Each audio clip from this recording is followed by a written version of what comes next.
नमः श्री यतिराजाय विवेकानंदसूरये सच्चित् सुख स्वरूपाय स्वामिने तापहारिणे। নমস্কার।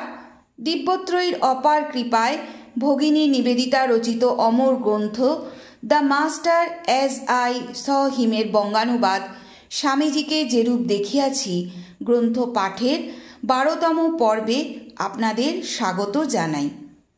আমরা এই গ্রন্থের তৃতীয় পরিচ্ছেদ বিভিন্ন আদর্শের সংঘর্ষ পাঠে ছিলাম।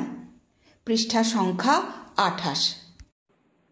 স্বামীজির পরিকল্পনায় কিন্তু বোধ হইল যে সকল সাধন প্রণালী পূর্বে আধ্যাত্মিক শিক্ষায় স্থান লাভ করিত, এই ধরনের সৎকার্যই যেন তাহাদের স্থান অধিকার করিয়াছে। অদ্বৈতবাদীর অথবা ভারতীয় বেদান্ত দর্শনের চরমপন্থীর নিকট একমেবাদ্বিতীয়ম অবস্থা লাভই আদর্শ।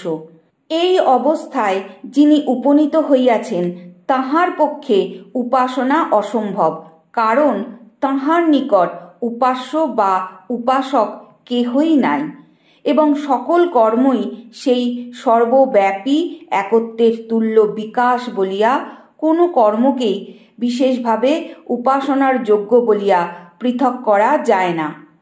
তাহার নিকট উপাস্য, উপাসক ও উপাসনা সবই এক।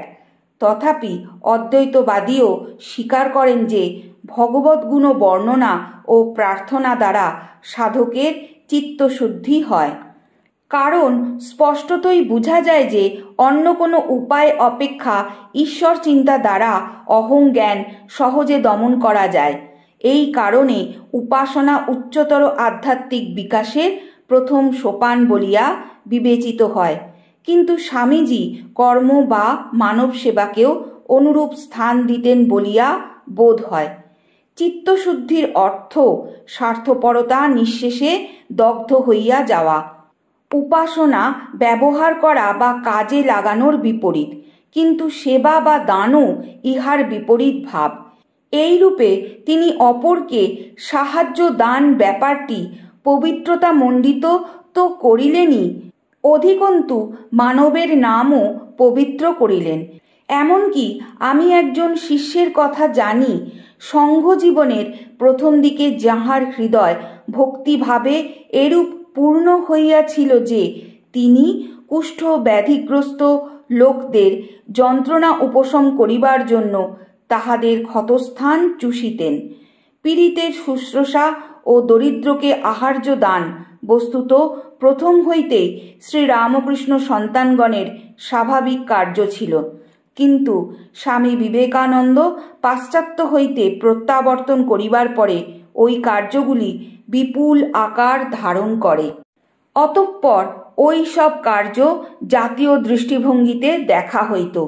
দুর্ভিক্ষ পীড়িত অঞ্চলে সাহায্য দিবার জন্য, কোনো শহরে স্বাস্থ্যবিধি পালন সম্বন্ধে নির্দেশ দিবার জন্য, অথবা কোনো তীর্থস্থানে পীড়িত ও মুমূর্ষুগণকে সেবা শুশ্রূষা করিবার জন্য মঠ হইতে লোক পাঠানো হইতে লাগিল।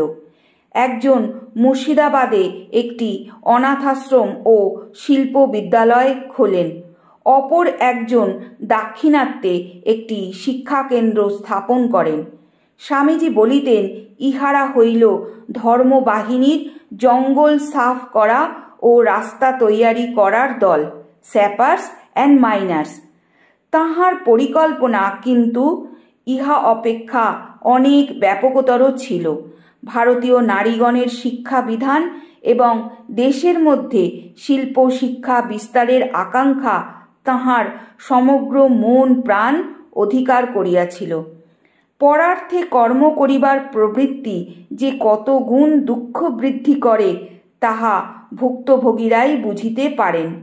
যে 30 কোটি টাকা পাইলে তিনি ভারতবর্ষকে তাহার পায়ের উপর দাঁড় করাইয়া দিতে পারিতেন, বলিতেন, সেই টাকা হাতে না আসায় সত্য সত্যই কি তাহার জীবনের উদ্দেশ্য বিফল হইয়াছিল? সময়ে সময়ে তাহার ঐরূপই মনে হইত, অথবা উচ্চতর কোনো বিধান অলক্ষ্যে কাজ করিতেছিল। যাহার ফলে এক জীবনে যে সাফল্য লাভের সম্ভাবনা, ভবিষ্যতে তাহা অপেক্ষা বহুগুণ সফলতা অর্জিত হইতে পারে। তাহার দৃষ্টি ছিল যেমন ব্যাপক তেমনি গভীর। ভারতের উন্নতি প্রবর্তনের উপাদানগুলিকে তিনি বিশ্লেষণ করিয়া দেখিয়াছিলেন। ভারতকে এক অভিনব আজ্ঞাবহতার আদর্শ শিক্ষা করিতে হইবে। সুতরাং মঠটি সংঘবদ্ধতার ভিত্তির উপর স্থাপিত হইল, যাহা ধর্মীয় স্বাধীনতা সম্পর্কে প্রচলিত সর্বপ্রকার আদর্শের প্রতিকূল।